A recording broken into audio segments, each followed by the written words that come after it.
Nós vamos conversar com o Sr. Norman Serfer, vocero do Ministério Público, e ele conta-nos que dia caso de jovem boneriano que o abordo acusado de assassinar comerciante chinês, abordo posponi. Pero não somente é caso de jovem boneriano, pero também é caso de rumano com a hinca suruman dia 1 de januário, também a queda posponi. Por nenhum de nós não chega no final, todos a queda aguenta, é promê.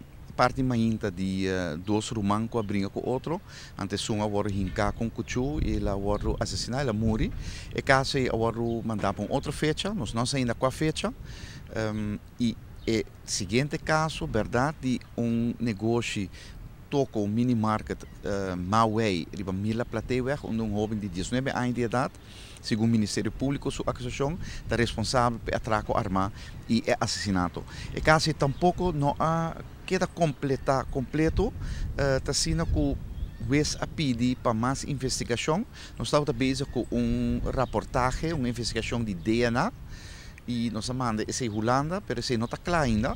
Nós vamos avisa, nós preferimos de ontem caso até 10-12 de agosto, para assim o Ministério Público está em posição de resultado de DNA de sospechoso, então o caso sigue 10-12 de agosto.